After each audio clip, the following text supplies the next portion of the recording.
बहुत मैनेजमेंट होती है इतना आसान नहीं। Okay, so we are going to start the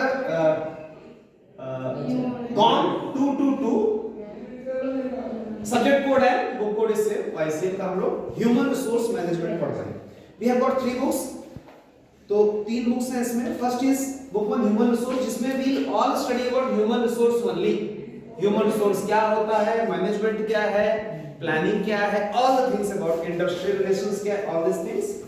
दूसरे में ह्यूमन रिसोर्स की प्लानिंग पे करना है। It is the next step, it is the advanced step of any management. अगर मार्केटिंग भी पढ़ते थे तो मार्केटिंग का प्लानिंग पढ़ेंगे, मार्केटिंग का ऑर्गेनाइजिंग पढ़ेंगे, कंपनसेशन पढ़ेंगे, coordination of marketing and the control and this training. These are the few standard common and must steps 1 2 3 4 5th and 6th। हो सकता है 6 से ज्यादा भी हो सकते हैं, कभी-कभी कुछ को हटाया जाता है like compensation, some we don't include that, so don't worry। so organisation से ऑर्गेनाइजेशन बनता है, which we read in chapter number 2 a। पहले में हम लोग मीनिंग डेफिनेशन और ऑर्गेनाइजिंग देखे, दूसरे में इंपॉर्टेंस क्या है and function of human resource हमने पढ़ा, 2 लेक्चर होंगे। आज तीसरा लेक्चर चलेगा meaning, development and characteristics of organisation की ऑर्गेनाइजेशन कहते किसे हैं, सबसे पहले ये जानना हमारे लिए जरूरी है। ओके, सो मीनिंग क्या है that I let you no.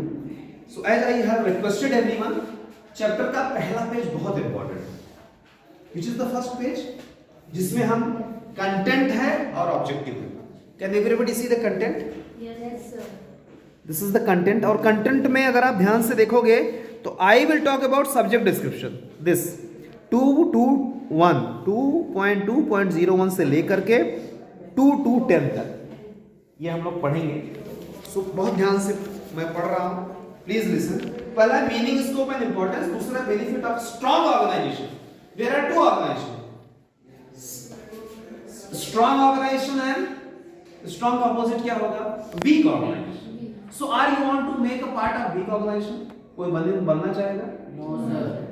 Example क्या है, कल से क्लास है, कभी भी उठे आ गए, जो पढ़ाया पढ़ लिए, कोई प्लानिंग नहीं, कोई अटेंशन नहीं, लेक्चर है तो आया। अब बच्चे नहीं ध्यान देंगे तो टीचर क्या करेगा? Lecture is 100% controlled by student. आप अटेंशन दे रहे हो, मैं पढ़ा रहा हूं, नहीं अटेंशन दे रहे हो, बैठ जाएगा, 1 घंटा होगा चला जाएगा, मेरा पेपर बन जाएगा। ऑर्गेनाइजेशन है, सीईओ उधर मजे कर रहा है, मैनेजर्स गायब हैं, एम्प्लॉय आए, कोई 9 बजे आ रहा है, कोई 12 बजे आ रहा है, दैट इज वीक ऑर्गेनाइजेशन। हम लोग क्यों पढ़ रहे हैं? Why we are studying this? क्यों पढ़ाई कर रहे हैं? क्योंकि हम यहां सीखेंगे कि we have to make strong organisation. बनाना ही तो स्ट्रांग बनाना ही तो पहले हम लोग सीखते हैं व्हाट इज ऑर्गेनाइजेशन। इसमें ये सब चीज पर फिर पढ़ेंगे स्टेप इन द ऑर्गेनाइजेशन, क्या क्या स्टेप्स हैं, देन बेसिक प्रिंसिपल्स क्या है ऑर्गेनाइजेशन के, then factors involved in the concept. ऐसे कांसेप्ट नहीं बन जाएगा, देयर आर सम फैक्टर्स। उसके बाद difference between conventional and modern concept of organisation. तो कन्वेंशनल पढ़ेंगे, मॉडर्न भी पढ़ेंगे, एग्जाम में आता है difference between conventional and modern. दूसरा है need of organisation and human resource, क्या जरूरी है ऑर्गेनाइजेशन का होना? अगर हां तो क्यों, that will be development. Organisation एक ही स्टेज पे नहीं रह सकता ना, डेवलप करेगा। आज ये है तो कल वो होगा, आज पंखे हैं तो कल एसी लगेगा, यहाँ हो सकता है डिजिटल बोर्ड लगे, यहाँ हो सकता है फिर सिस्टम से हम पढ़ाई करें, ऐसा होता है, बहुत सारे प्रोजेक्टर लगे होता है। Characteristics of organisation development and then object of organisation development, क्या क्या ऑब्जेक्ट्स हैं दैट विल स्टडी। उसके पहले हम लोग इंट्रोडक्शन पढ़ेंगे। सब लोग अपनी बुक में इंट्रोडक्शन ध्यान से पढ़ो। इसमें फॉर्मल और इनफॉर्मल ऑर्गेनाइजेशन की बात कही गई है, लगभग 1 पेज का इंट्रोडक्शन है। और एक मैनेजमेंट के साथ एक और वर्ड आता है एडमिनिस्ट्रेशन, वो मैनेजमेंट से मिलता जुलता वर्ड होता है एडमिनिस्ट्रेशन। मैनेजमेंट थोड़ा व्यापक है, इट्स बिगेस्ट वन। एडमिनिस्ट्रेशन थोड़ा शॉर्ट रन है, वो किसी चीज का एडमिनिस्टर करना, फॉलो करना, देखना कैसे हो रहा है। मैनेजमेंट को है, लेकिन मैनेजमेंट उसके बहुत बियॉन्ड है। मैनेजमेंट जब बात करो तुरंत प्लानिंग की बात करेंगे, कोऑर्डिनेशन की बात करेंगे, कंट्रोलिंग हमारा कितना है उसकी बात करेंगे। बट एडमिनिस्ट्रेशन में हो सकता है कि प्लानिंग और अब से चीजें ना हो। हाँ, शासन होता है, लेकिन शासन मतलब पद्धति से, नियम से, स्टेप से उसको कंट्रोल करें। बट मैनेजमेंट में ऐसा कोई नियम नहीं, जहां गड़बड़ लगा तुरंत उसको फॉलो करो। शासन में 3 दिन में फाइल जाएगी, मतलब 3 दिन में जाएगी। यहाँ ऐसा नहीं है, वो फाइल क्या 3 मिनट में 4 मिनट में हो सकती है क्या पास। That is management. So management is quite bitter bigger in the nature. हम लोग आते हैं subject description 2.2 meaning scope and importance. Meaning पढ़ते हैं। The management process is based upon the organisational capacity. Organisation कितना बड़ा है, कैसा है, काम करने की पद्धति क्या है, of influence collectively and specially human resource management on a large scale. Organisations failure is responsible for the failure of management and on the quantity. मतलब ऑर्गेनाइजेशन का फेल होना या पास होना उसके ही लोगों पर निर्भर करता है। Therefore, the discussion of human resource management without understanding organization concept totally would be meaningless. आप ह्यूमन रिसोर्स की बात तब तक नहीं कर सकते जब तक आप ऑर्गेनाइजेशन को नहीं समझते। Which kind of organization, क्या चाहता है, क्या करता है, कैसे काम करता है।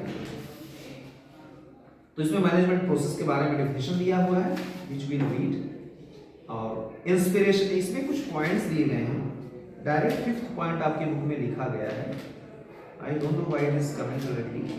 अच्छा, तो पहला है, अच्छा, टू अंडरस्टैंड दिस, इसको क्योंकि बहुत बड़ा पैराग्राफ है and we don't have much time, तो हम लोग एक काम करेंगे, इसको पढ़ने के लिए ना सबसे पीछे जाएंगे, वर्ड मीनिंग में जाओ और मैनेजमेंट डिपार्टमेंट एक बार पढ़ो और एडमिनिस्ट्रेशन डिपार्टमेंट दोनों जरा मीनिंग पढ़ो।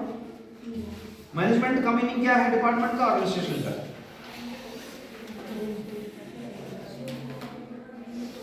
Okay, administrative departments decides the policies of the business. ठीक है, ये पॉलिसी बनाता है और मैनेजमेंट डिपार्टमेंट क्या करता है?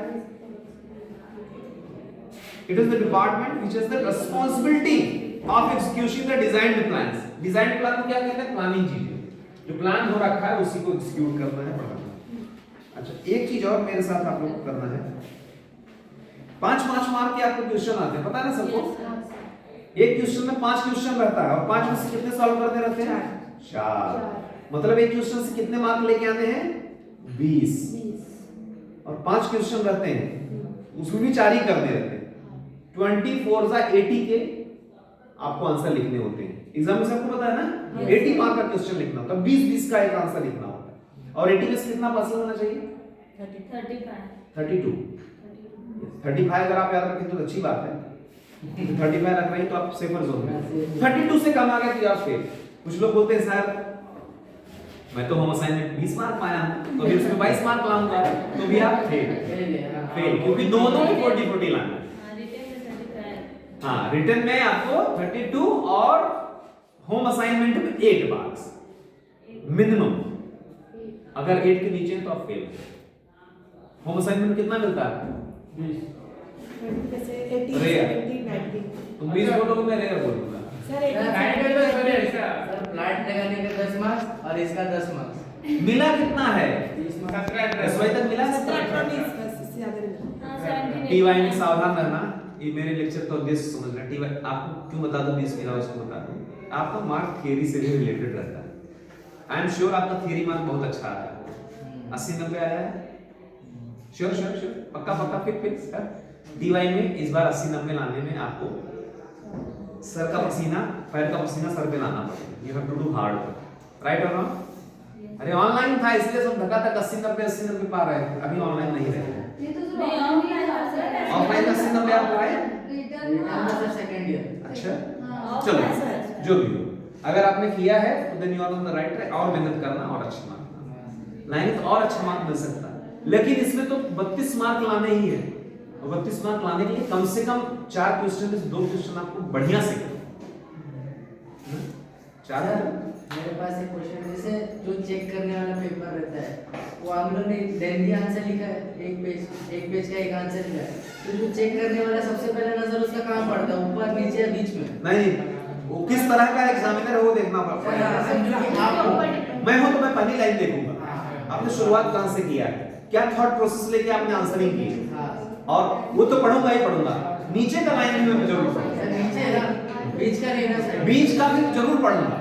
अगर थोड़ा मेरा क्लास, अगर मेरा इंटरेस्ट आ गया, बच्चे ने बढ़िया लिखा है, इसको अच्छा नंबर दूंगा, तो मैं बीच का पढ़ूंगा। और अगर गड़बड़ लग गया, इसने कुछ और लिखा है मैनेजमेंट को छोड़ करके, तो बिलीव इट, आपने 0 मार्क या 10 मार्क 5 मार्क पाते हुए बहुत बच्चों को देखा तो फंस जाते हैं ट्रैप। इसलिए रिक्वेस्ट ये करूंगा, पूरा बुक पढ़ लो, पूरा क्वेश्चन पेपर पढ़ लो, जो बेस्ट आंसर लग रहा है शुरुआत वहां से करो। तो एग्जामिनर एक बार इंप्रेस हो गया 1-2-4 क्वेश्चन से ना, तो समझेगा कि सीरियस स्टूडेंट है, इसको पास कर दो। एग्जामिनर आपकी कॉपी उठाता है तो उसके मन में एक ही भाव रहता है, इसको मैं कैसे कितना जल्दी पासिंग मार्क दे दूं।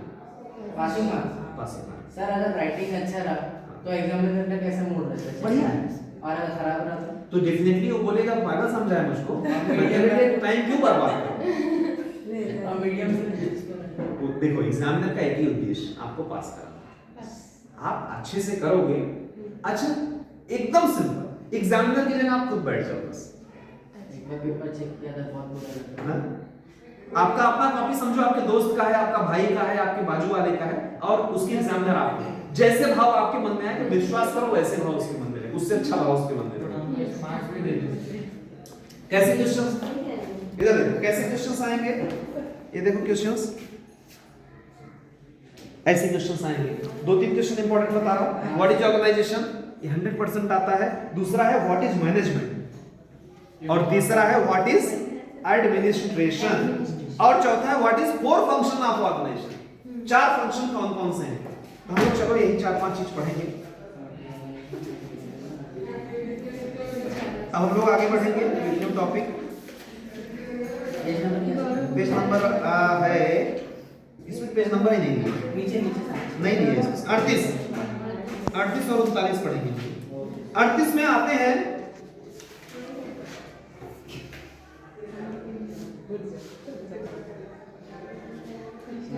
अच्छा, ऑर्गेनाइजेशन का इसमें मीनिंग दिया गया है। पेन पेंसिल देना, कुछ पेंसिल देना। सबसे नीचे देखो लिखा है, general meaning of word organisation is to prepare a group of person which has come together to fulfill any general objective with the emotion of mutual cooperation. To fulfill any, page number 37। 37 हाँ ठीक है, 37 के नीचे से चौथी बची line, ठीक है। ऑर्गेनाइजेशन क्या है फिर सुन लो। Organisation is a place, common place where group of people come, ठीक है, where group of people come to fulfil the general objective. उसमें क्या आपका ऑब्जेक्टिव फुलफिल होगा, आपका होगा नहीं, हम सबका होगा। जनरल ऑब्जेक्टिव, कंपनी का ऑब्जेक्टिव, मेन प्रोजेक्ट ऑब्जेक्टिव जो है वो फुलफिल होगा with the emotion of mutual cooperation. Coordination देख रहे हैं, ये कोऑर्डिनेशन का ही दूसरा नाम है कोऑपरेशन। Getting it? इसी को क्या कहते हैं, ऑर्गेनाइजेशन। मीनिंग समझ लिया आपने? चलो चलते हैं steps in the organisation. Steps कौन कौन से हैं, page number 38, 2 to 3। Organisation is originally process. Organisation क्या होता है, कोई जगह नहीं होती है, इट इज अ प्रोसेस जहां काम होता है। स्टेप 1 2 3 4। तो पहला क्या है, fixation of work, grouping of work, then interesting responsibility. पहले फिक्सेशन, करना क्या है, फिक्सेशन मतलब what work you have to do, पहले फिक्स तो करो आपको क्या क्या करना है। This is the first stage in organisation. Total work loads is divided into small parts of activities. Every person is distributed the specific work. इसी को फिक्सेशन मतलब फिक्स किया गया, आप ये करेंगे, आप ये करेंगे, that is the fixation of. Second is grouping, it is also known as unification, उसका दूसरा नाम है। There creators continuity and they creates continuity and stability in the production function due to the division of total work in the small parts, because the general nature work are brought together and their various groups are built। जैसे 3 तरह के group आपस में मिल रहे हैं, मिलते जुलते, उनका एक ग्रुप बना दिया, इनका एक ग्रुप। जैसे आप सबका सिलेबस है तो आपको टीवाई बना के एक ग्रुप बना दिया, उनका सिलेबस सेम है। जैसे हिंदी का लेक्चर चल रहा है तो बीए पार्ट 1 बीकॉम पार्ट 1 को एक साथ मिला दिए लेक्चर चल, because their nature of syllabus is quite same. तो that is called as grouping. Fixation समझ गया, इसको क्या करना है, ग्रुपिंग, एक तरह के लोग एक तरफ हो जाएं, एक तरह के लोग एक तरफ, ताकि आसानी से मिलजुल के कोऑर्डिनेशन के साथ काम कर सकते हैं। नेक्स्ट इज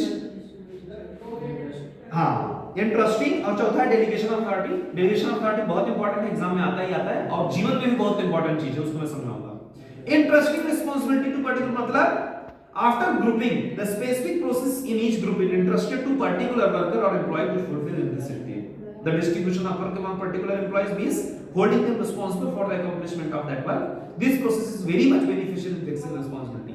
अपने घर में शादी विवाह होता है, बर्थडे होता है, रामायण सुंदरकांड होता है, भजन संध्या कीर्तन संध्या होती है, काम दिया जाता है भैया आप रसोई में रहेंगे, आप रिश्तेदार रिलेटिव्स फ्रेंड्स को देखेंगे, आप जलपान की व्यवस्था करेंगे, आप म्यूजिक पार्टी को देखेंगे, ऐसे मटा होगा राइट। या जब हम लोग बफे में जाते हैं तो वहां लगा रहता है सिस्टम, तो सब्जी वाला अलग रहता है, दाल वाला अलग रहता है, दाल वाला चावल वाला अलग, भले काउंटर कर लेकिन अपना काउंटर देंगे, आपका काउंटर वाई, क्योंकि आपको जवाबदारी दी है, आप उसके साथ खड़े हैं। ऐसे ही कंपनी में भी इंटरेस्टिंग रिस्पांसिबिलिटी, मतलब मैंने आपको कोई टास्क दिया, इसका मतलब उसकी जवाबदारी केवल आपकी ही है, उसका होने का, नहीं होने का, पास होने का, फेल होने का जवाबदारी क्या है, आपका है। That is interesting. Last one is distribution of authorities or delegation of authority. मैं गया था एक जगह, हमसे पूछ लिया what is delegation of authority, interview बहुत पूछा जाता है, मैनेजमेंट इंटरव्यू में पूछ लेते हैं what is delegation of authority, exam में गया था। इधर देखो, delegating the authority, मैं ये काम कर सकता हूँ, इस पेपर पर साइन कर सकता हूँ, आज से इस पेपर पे आप साइन करें, आज से मैं 10 चीज देखता हूं, 2 चीज आप करेंगे, 3 चीज आप करेंगे, 5 चीज और 10 मैं देखूंगा। तो जो मैंने अपना काम आपको दिया that is called as delegation of authority. Delegate करना, अपनी अथॉरिटी किसी और को देना। डिस्ट्रीब्यूशन ऑफ अथॉरिटी दूसरा नाम है इसका। अथॉरिटी को डिस्ट्रीब्यूट करके रखो, हर चीज मत बांध करके रखो।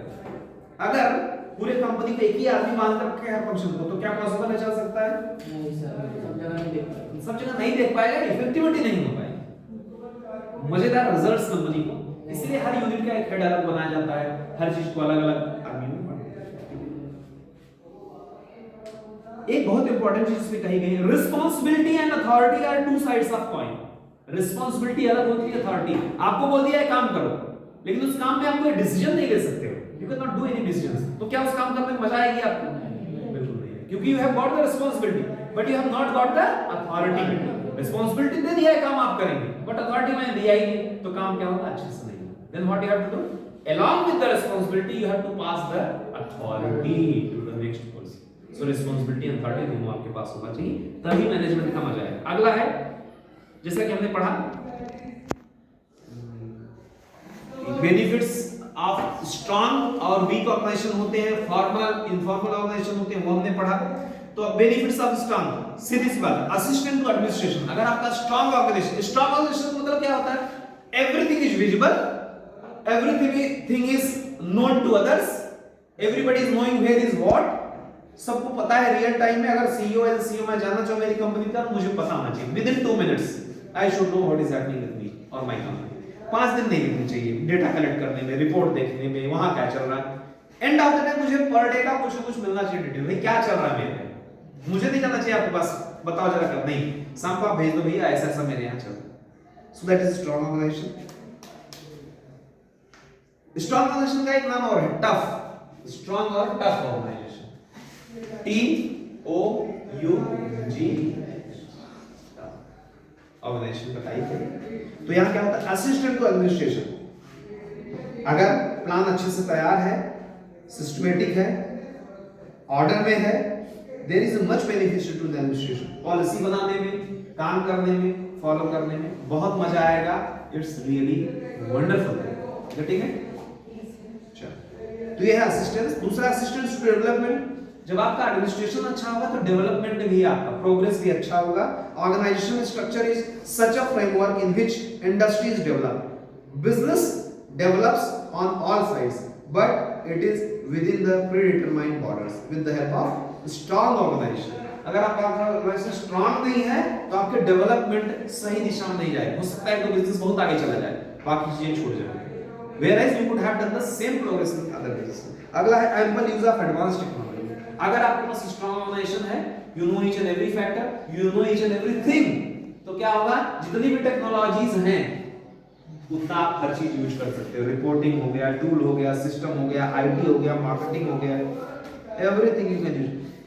आपके मोबाइल में जितना भी फीचर है, आप लोग कितना % फीचर इसका यूज करते हो? 1-2% फीचर यूज। आईफोन वाले तो 1% भी नहीं कर पाते, इतना ज्यादा इसमें फीचर्स है। हम लोग क्या करते हैं, कॉल उठाते हैं, कॉल करते हैं, ज्यादा से ज्यादा व्हाट्सएप देखिए, WhatsApp is none other than एक कॉलिंग का फंक्शन, दैट्स ऑल। मेल बहुत ज्यादा कर लिए, मेल चेक कर लिए, इससे ज्यादा हम लोग और कुछ नहीं करते, ठीक है। इसीलिए जब मोबाइल लो तो पहले सर्च करो, पता करो इसकी कैपेबिलिटी क्या है, कैपेसिटी क्या क्या कर सकते हो। इसमें इनबिल्ट डिक्शनरीज हैं, कैमराज हैं, और कैमरा तो हम लोग फोटो यूज करते ही हैं, और ब्लॉग्स बहुत सारे लिखे हैं इस चैप्टर के ऊपर। 50 ब्लॉग आपको मिलेंगे, पढ़ लोगे तो इतना ज्यादा नॉलेजेबल हो जाओगे, दूसरों को पढ़ाने का मन करेगा यार, इसको जाकर पढ़ाओ। इसका फुल यूज करो, नहीं तो 2 लाख का मोबाइल मत लो, 10-5 हजार का मोबाइल। या तो गूगल पहले पता कर लो, मैं जो मोबाइल लेने जा रहा हूं उसमें क्या क्या करूंगी या क्या क्या करूंगी। Be strong, you should know, इसमें लिखा है ना, ample use of advance technology. Ample मतलब पर्याप्त, एनफ, एनफ यूज ऑफ, मतलब रिक्वायर्ड ऑल यूजेस, जो भी टेक्नोलॉजी है उसका पूरा यूज करो। आपके पास किचन में हर कोई सामान रहता है ना अपने किचन में, बट हम लोग क्या हर सामान का यूज करते हैं ना। मैं अपने घर पूछता हूँ, भाई आप लोग इतनी सारी रेसिपी जानते हो, कभी खिलाओ। जानते हैं सब, पर पूछोगे अरे बिल्कुल बनाओगे कल, when I get that, kitchen में सब कुछ रहता है, जितना उससे सब कुछ बनता है, 50 आइटम बन सकता है, लेकिन हम लोग दाल चावल रोटी सब्जी, बहुत गुस्सा आया तो मैगी बन जाएगी, तो बहुत गुस्सा आया तो फुलौरी पकौड़ी बन जाएगी। इससे आगे हम लोग क्रॉस नहीं करते, but we have ample limitation, ample things. तो बहुत सारी चीजें पराठा तो भाई आज खिचड़ी है, खिचड़ी में बहुत माहिर हम लोग हैं, सीधी सी बात है। अगला है use of labour from human approach. Labour को लेबर की तरह मत ट्रीट करो, एम्प्लॉय को एम्प्लॉय की तरह मत ट्रीट करो, treat them like a human और ह्यूमन रिसोर्स, और treat them like a valuable asset for your company, for your organisation. Old में बहुत ऐसा था, एम्प्लॉय को एम्प्लॉय जैसा ट्रीट करते थे, लेकिन अभी नहीं ऐसा, अभी ह्यूमन को एक रिसोर्स की तरह ट्रीट करते हैं। अगला है बेसिक प्रिंसिपल्स ऑफ ऑर्गेनाइजेशन। हम लोग नेक्स्ट 5-7 मिनट में लेक्चर को कंप्लीट करेंगे, ठीक है। अगला है basic principles of organisation. Organisation के प्रिंसिपल्स क्या है? प्रिंसिपल मतलब पायदान, नियम, रूल्स क्या क्या है। पहला है ऑब्जेक्ट, हर कंपनी का एक ऑब्जेक्ट होता है। आप अपने जीवन को एक ऑर्गेनाइजेशन मान लो, और अपने ऑर्गेनाइजेशन में क्या हर किसी को पता है आपके जीवन का उद्देश्य क्या है? Why you are here on the earth? Why you are in Shivam Party? Or why you are in here and there? You should know. आप जॉब कर रहे हो, क्यों जॉब कर रहे हो? ड्यूटी 9 बजे जा रहे हो, क्यों जा रहे हो? शाम को 10 बजे आ रहे हो, क्यों आ रहे हो? घर में बच्चों से बात से, माता पिता, दादा दादी, चाचा चाची, भाई बहन सबसे बात कर रहे हो, क्यों कर रहे हो? You should know. कॉलेज आए हो ना, क्यों आए हो? पढ़ने के लिए आए हो। पढ़ते हो क्या? Very few. कुछ लोग पढ़ते हैं, कुछ लोग नहीं। कुछ लोग भी ऐसे आते हैं, चलो कॉलेज चलना है, अटेंडेंस मारते हैं, प्रॉक्सी अटेंडेंस, ठीक है। If you are ready, good. तो ऑब्जेक्ट्स, पहले ऑब्जेक्टिव आपको क्लियर होनी चाहिए, और ऑब्जेक्ट्स मतलब गोल, आपका गोल निश्चित होना चाहिए। आपके जीवन का क्या गोल है, आप बताइए, क्या बनना है? कुछ बड़ा बनना है, कुछ बड़ा बनना है। क्या बड़ा बनना है वो अपने डिसाइड करना है। कुछ डिसाइड हुआ? काहीतरी झाला डिसाइड? क्या बनना है? ओके, आपको कुछ बैंकर, व्हाट? तो सर हमारे कौन बताए उनको क्या बनना है? ठीक है, बन जाएंगे कुछ, यस, बट डिसाइडेड। मन में मुझे मत बताओ, सब ऐसे सही, बट डिसाइडेड कि क्या बनना है। और जो बनना है, आपको एवरेस्ट पे चढ़ना है ना, तो क्या चाहिए आपके पास? एक रोप चाहिए, कपड़े अच्छे चाहिए, वो वहां बर्फ में न ठिठुरो, भोजन, पानी, ऑक्सीजन, हेल्पर, साथ में 10-5 लोग। आदमी एवरेस्ट अकेला ही नहीं रहता ना, कभी सुना कि वो एवरेस्ट पे गया तो एवरेस्ट अकेले गया, उसके साथ 10-20-25 की टोली रहती है, और बेचारे उसमें से अनफॉर्चुनेटली कुछ ही वापस आ पाते हैं, अदर्स डोंट कम। एवरेस्ट ऐसे चढ़ाई है ऐसे, और पत्थर में तुम ऐसे मारे, पता नहीं कब गिर जाओगे, you don't know, next step आपका कहां होगा, you don't know, right. So object आपका क्लियर होना चाहिए, आपका मतलब कंपनी का। Second, specialisation. आप सब चीज के स्पेशलाइज मत बनो, समझो कि मैं किस में स्पष्ट हूं, मुझे किस दिशा में जाना है, which field I have to choose. So the work result of each person working in the business is built with the particular activity of organization. The relation of work of any person. आपका उस person से क्या relation है उस work का, वो जरूरी है. If you are the expert, you should get that. If she is the expert in that thing, let her do that job. अगला coordination. Definitely all team members, all members or all the staffs, all the managers, all the leaders of the organization should get coordinated. मिलना चाहिए. Okay, and it's beneficial. इसका advantage ये है, disadvantage. Powers. It is necessary to hand over the authorities on the personal level of the better job accomplishment. अभी मैंने बात किया responsibility and authority. तो responsibility दिया but authority नहीं. So you should give authority. If you are giving authority, then only you are having a strong or tough organization. नहीं तो आपका organization कोई मतलब का नहीं. अगला है responsibility, as we just discussed. There is a intimate relationship between the authority and responsibility. The general rule in this regard is that the authority can be transmitted from senior officer to their junior colleagues.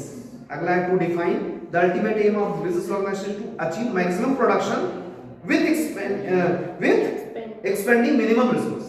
कम समय में या कम लोगों में कैसे ज्यादा production किया जाए with quality.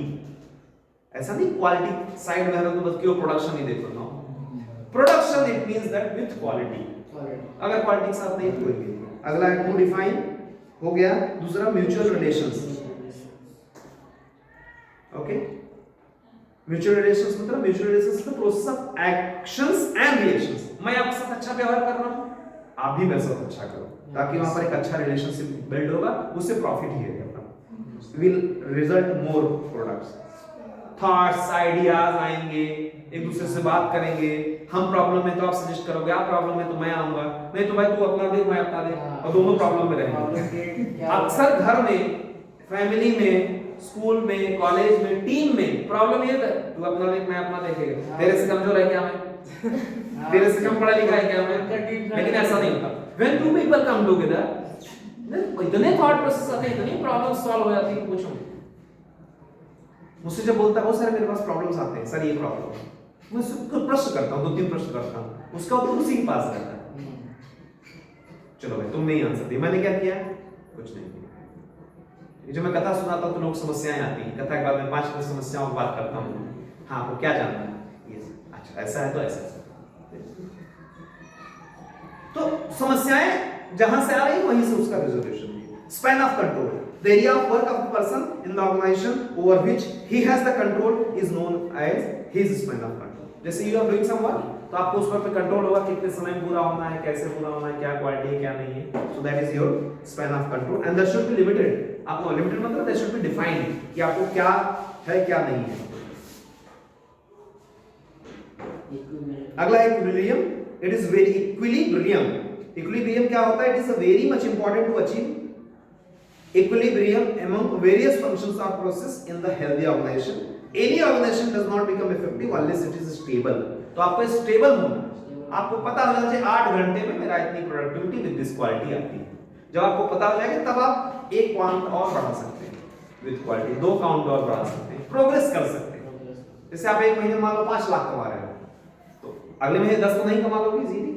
पहले 5 से 6 लाख बढ़ोगे, फिर 7 लाख बढ़ोगे, फिर सोचोगे क्या 7 का 14 हो सकता है. Then you will again try and go to 10. या एग्जाम में अगर 32 मार्क पहली बार लेके आए कॉलेज सेमेस्टर में, हो सकता है अगली बार आप 40 लेकर के 50 एक ही रात में तो नहीं हो जाएगा. That is called as equilibrium. पहले आप साम्यता एकदम स्टेबल तो जाओ, नहीं पास हो ही जाऊंगा, तब आप रिस्क लो. अगला है कंटिन्यूटी. द ऑर्गेनाइजेशनल स्ट्रक्चर और the framework of the organisation should always be elastic. Elastic मतलब हियर एंड देयर, फ्लेक्सिबल, उसको कभी भी आप मोड़ सको, बदल सको, चीजें चेंज कर सको. That is the continuity. ऐसा नहीं होना चाहिए नहीं मैं बोलेगा तभी होगा या वैसा होगा, जैसा हूं वैसे ही काम करना, ऐसा नहीं. If you need change you can do that. अगला है factors involved in the concept of organisation. Organisation बनता कैसे, हाउ वी क्रिएट ऑर्गेनाइजेशन. तो पहला है पेज नंबर 42. पहला है amalgamation of factors in business. It is the process of organization to bring together the various factors.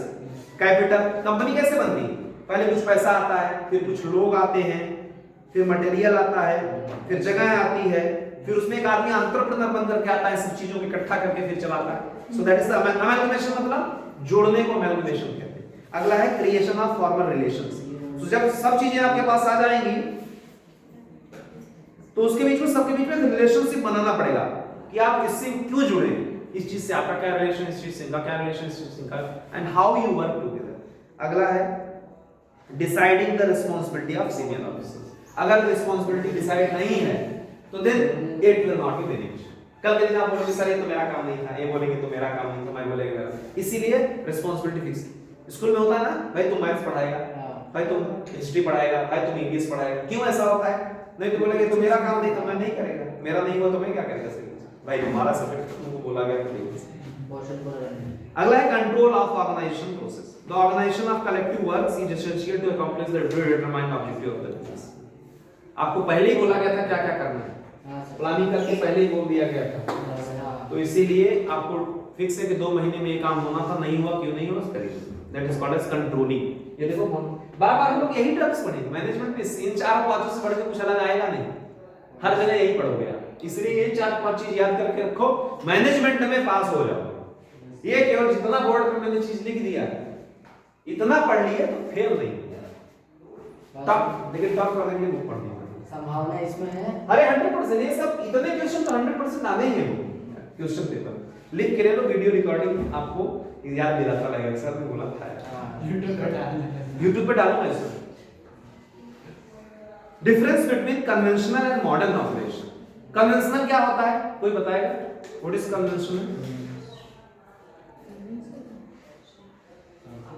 Conventional मतलब पुराना method, पुराना तरकीब, पुराने टाइप के, और मॉडर्न मतलब नए। अरे भाई ऐसे ही आइडिया लगा लो ना, पहले मॉडर्न पढ़ लो। मॉडर्न का उल्टा क्या होता है? मॉडर्न मतलब नया, और ये कन्वेंशनल हो गया, इसी जस्ट उल्टा। एग्जाम में थोड़ा सा आपको थोड़ा सा माइंड लगाना, मीनिंग समझो। अब मॉडर्न अगर लिख डाले तो कुछ अगर समझ गए यार मॉडर्न का उल्टा ही रहेगा तभी तो ये होगा, अगर सेम होता तो क्यों लिखते थे? इसीलिए कन्वेंशनल मतलब ओल्ड टाइप ऑफ ऑर्गेनाइजेशन। इसमें क्या होता था?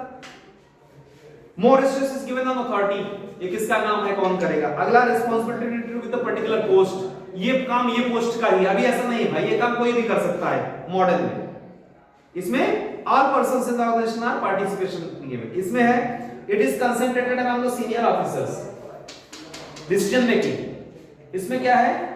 It is decentralised in the organisation, कहीं भी करो, ठीक है।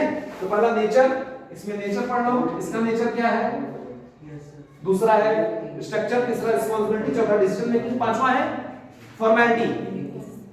बहुत सारे रूल्स ऐसे बनाए केवल फॉर्मेलिटी होने चाहिए, बट मॉडर्न में ऐसा कुछ नहीं है।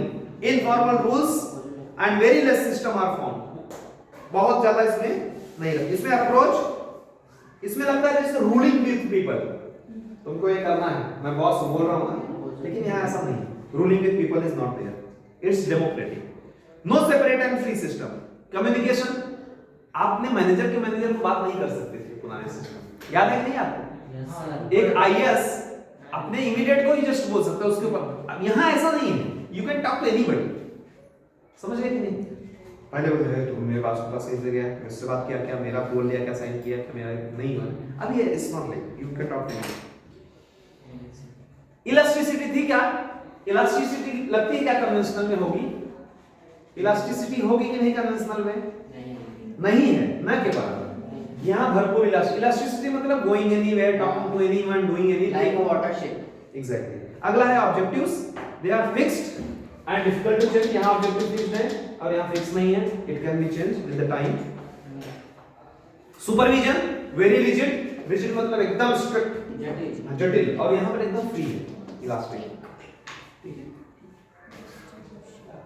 एक्सचेंज ऑफ थॉट्स, इसमें कुछ नहीं है, कोई थॉट्स एक्सचेंज नहीं होगा, बस मैं हूं तो हूं। यहां ऐसा कुछ नहीं भाई, सब लोग आओ, सबका थॉट प्रोसेस।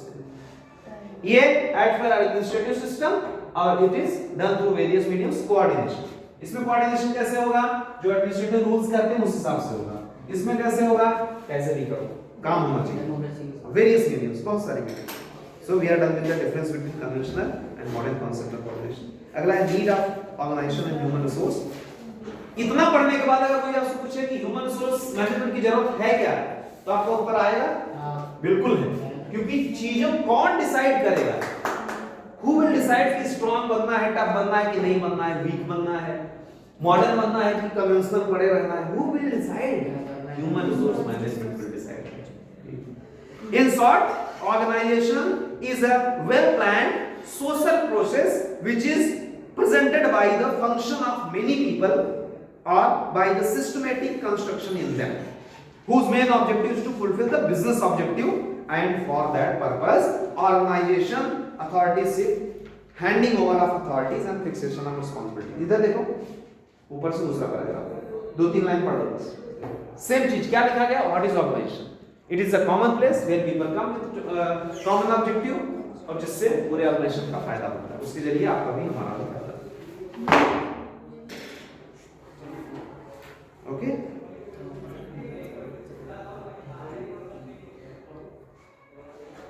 तो ह्यूमन रिसोर्स मैनेजमेंट क्या करता है? सही लोगों को ध्यान रखना, सही लोगों को सही जगह रखता है, manage them, train them, coordinate, यही करता। फिर से इधर देखिए, क्यों ह्यूमन रिसोर्स की जरूरत है? क्योंकि वो आगे प्लान करता है, ऑर्गेनाइज करता है, कंपनसेशन देता है, कोऑर्डिनेशन करता है, कंट्रोल करता है, ट्रेनिंग भी देता है।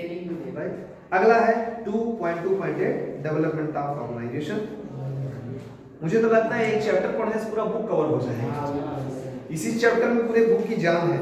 आगे तो हम लोग केवल प्लानिंग और डेवलपमेंट अच्छे से पढ़ेंगे, और हाँ 2B में हम लोग पढ़ेंगे types of organisation and evaluation.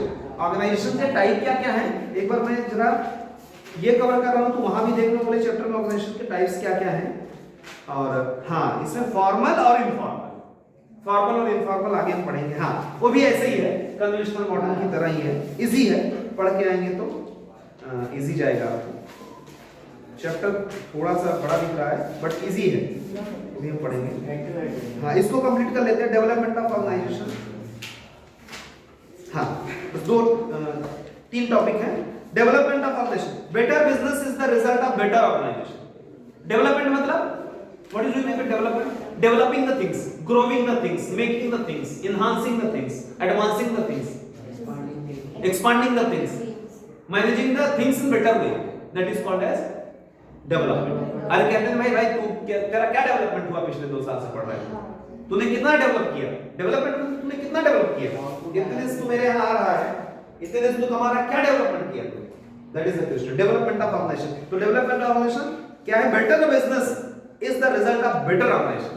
Business तभी बेटर होगा जब आपका ऑर्गेनाइजेशन बेटर होगा, और ऑर्गेनाइजेशन कब बेटर होगा? जब अंदर का सब सिस्टम बराबर चले। उस सिस्टम में कौन कौन है?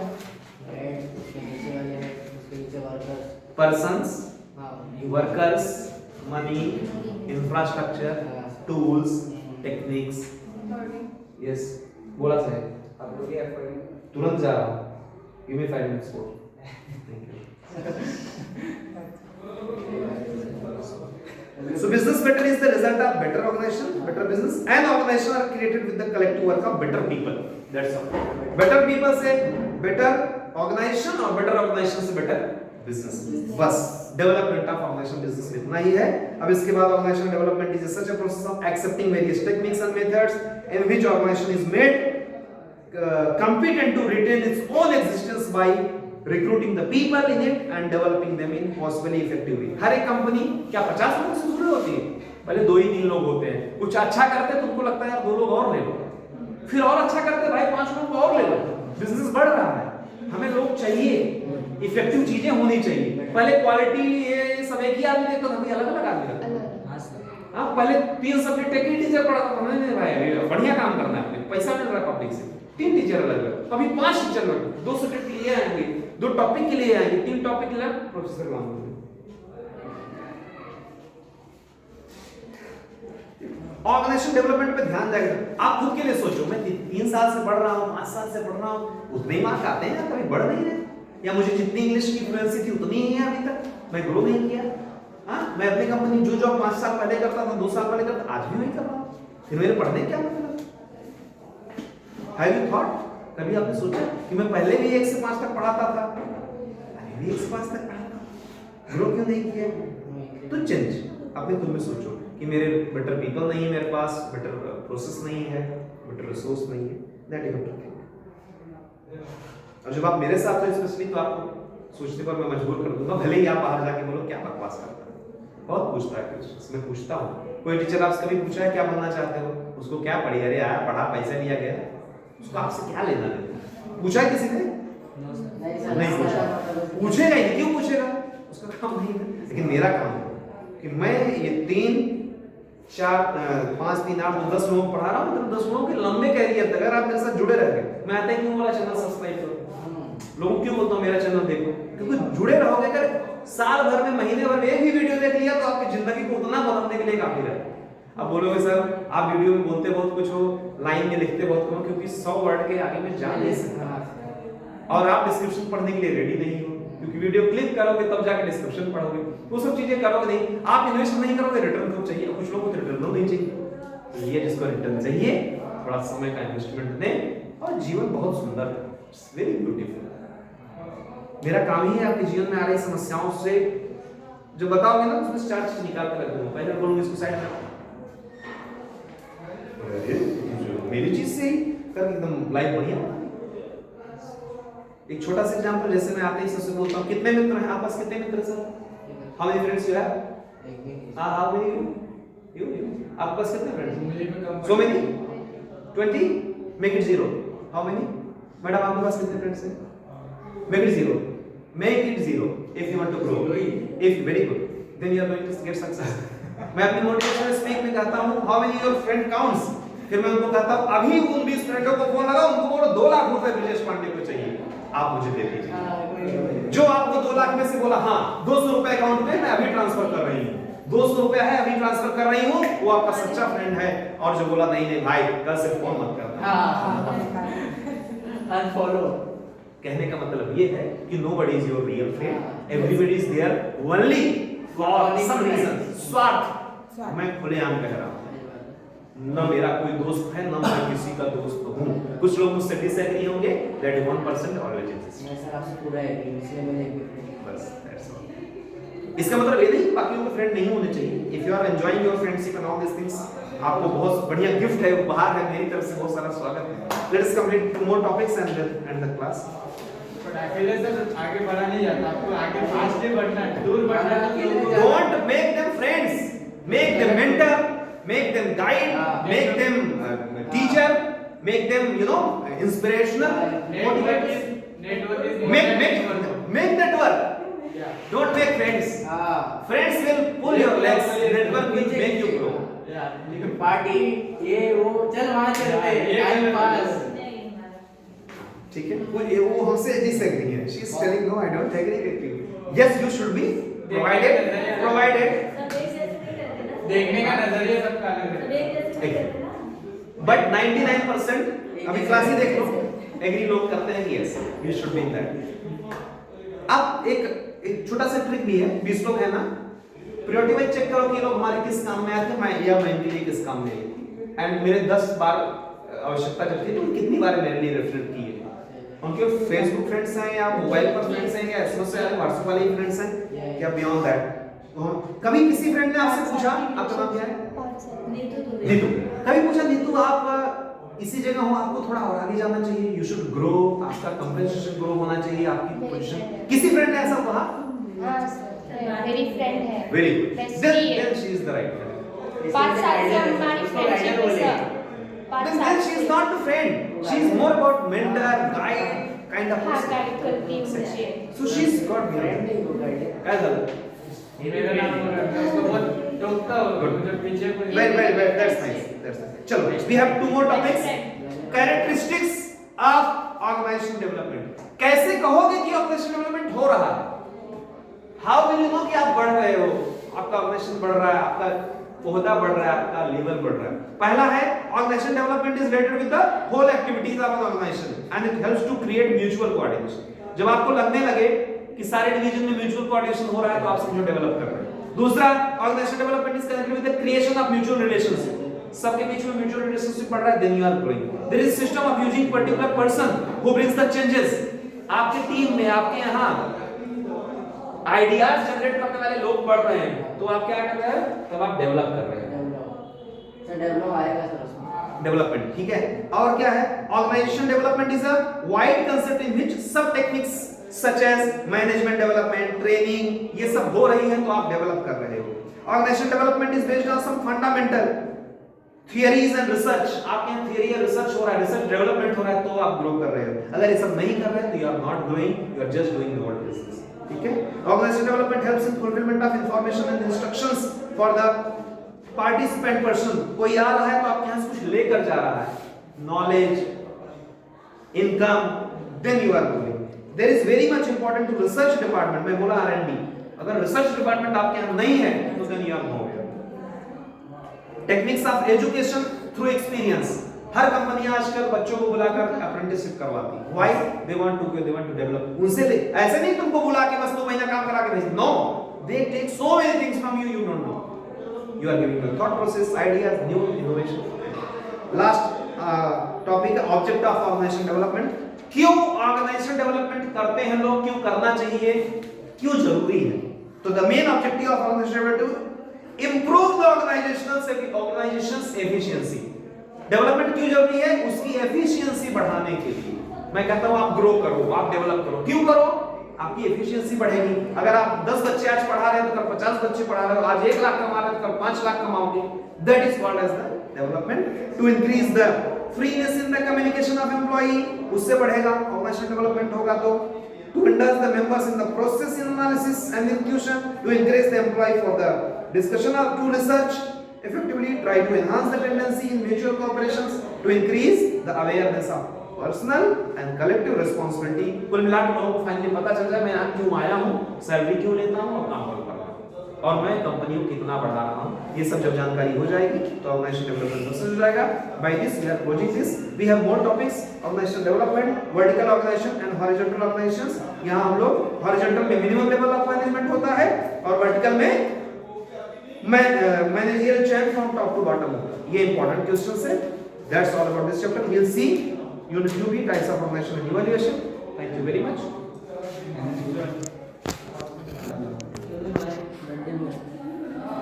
आप लोग भी इस वीडियो में कई वर्षों तक ये वीडियो देश विदेश में जाएगा।